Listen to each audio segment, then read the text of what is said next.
Bonjour Clémentine Autain. Bonjour. Alors cette nuit, je le disais, l'Assemblée a voté en première lecture l'article 2, très contesté. Article 2, il y a une pétition qui court avec près de 100 000 signatures sur la répression des infractions sexuelles sur mineurs. Vous espériez le retrait, c'est raté.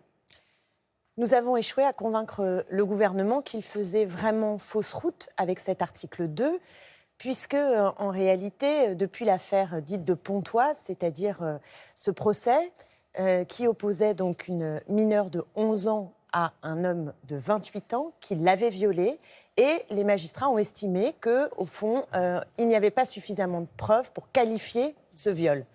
Et donc, après cette affaire de Pontoise, j'avais posé une question d'actualité au gouvernement pour dire qu'il fallait donner davantage d'outils pour que ce type de cas ne puisse pas se reproduire. Et nous avions proposé qu'il y ait une présomption de non-consentement, c'est-à-dire une inversion de la charge de la preuve pour protéger les mineurs et pour faire en sorte que ces crimes puissent être réellement jugés devant les assises. Et là, vous avez eu l'article 2.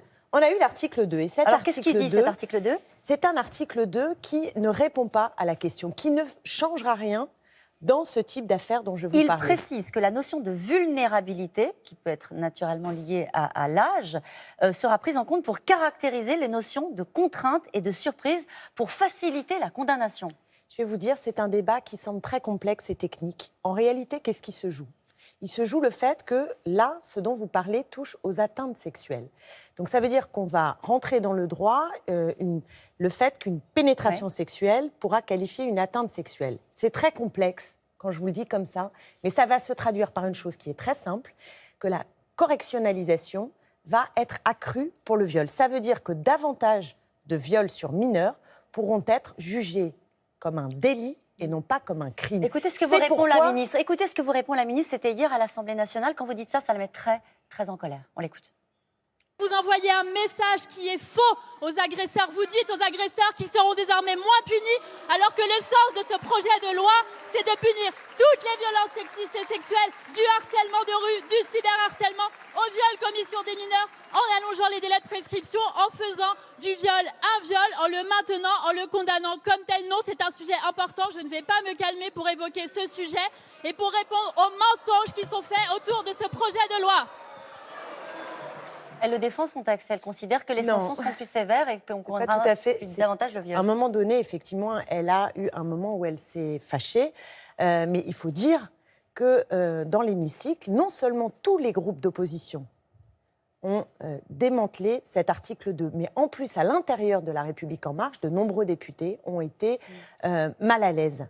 Parce que quand vous avez une pétition de 250 personnalités, dont une ancienne ministre, Yvette Roudy, dont la spécialiste de violences sexuelles comme Muriel Salmona et tant d'autres, quand vous avez le Haut Conseil à l'égalité qui vous dit attention, ce texte est mal écrit. Ce texte est en réalité pas du tout à la hauteur de ce qu'on devait attendre. L'ensemble du texte. Et cet article 2 peut avoir un effet qui est l'inverse de ce qui est recherché, c'est-à-dire que des crimes de viol sur mineurs risquent d'être encore plus jugés comme des délits et non pas comme des crimes. Alors c'est quoi ? C'est de la maladresse de la ministre. On connaît ses convictions en la matière. Est-ce que vous lui déniez la volonté de condamner plus fermement les viols sur mineurs? Très sincèrement, je vais dire, je ne comprends pas. Je ne comprends pas comment nous avons pu passer hier, je ne sais combien d'heures, peut-être 3 ou 4 heures, sur cet article 2 et de ne pas faire bouger ce gouvernement, alors que sincèrement, il y avait une possibilité de réussir à rassembler à l'unanimité tout l'hémicycle si enfin ce gouvernement acceptait que nous travaillions à une proposition qui permette cette inversion de la charge de la preuve. C'est ce que nous demandons. On nous a répondu, ce n'est pas constitutionnel. C'est ça. C'est faux. C'est parfois un problème, la Constitution. Mais d'abord, on peut la changer. Mais en l'occurrence, ce n'est pas le cas. Et nous avions eu un débat juridique un peu surréaliste parce qu'il n'y avait pas d'argument véritable du côté de ce gouvernement. Y a-t-il des bonnes choses dans ce texte, Clémentine Autain ? On l'a dit, l'article 1, oui, on va étendre le délai de prescription.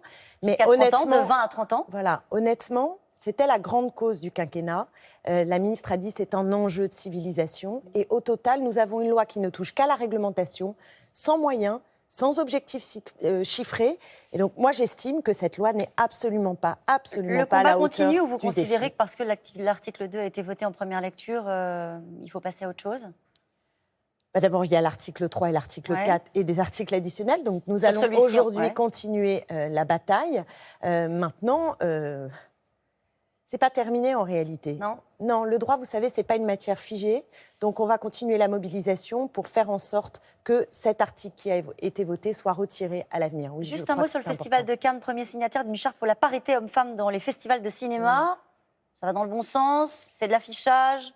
Même si c'est de l'affichage, vous savez, après le mouvement MeToo, moi je suis impressionnée du fait que dans toute une série de métiers, dans toute une série de secteurs, les femmes sont en train de se mobiliser et au fond de dire on en a marre de cette domination, de cette exploitation et on veut tout simplement partager le pouvoir. Un mot sur la SNCF. La CGT a annoncé qu'elle manifesterait le 26 aux côtés de la France Insoumise. Il ne manque plus que l'officialisation de Philippe Martinez. Ça change quoi, le fait qu'il soit à vos côtés le 26 ? C'est une très belle nouvelle. Il n'est pas simplement à nos côtés. Je crois que c'est important d'affirmer le ensemble.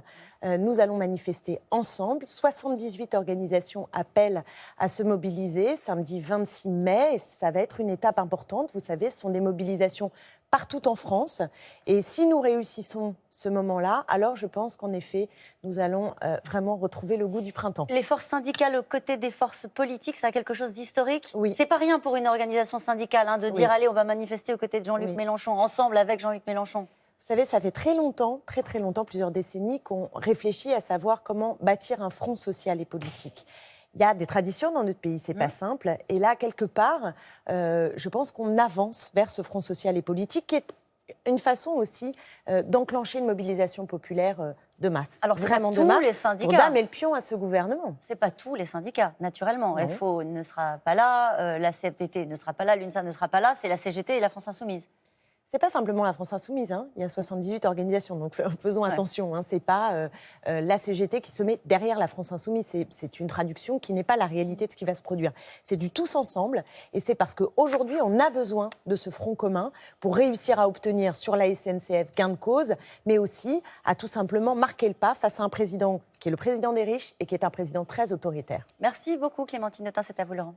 Merci Caroline, très belle journée à toutes les deux.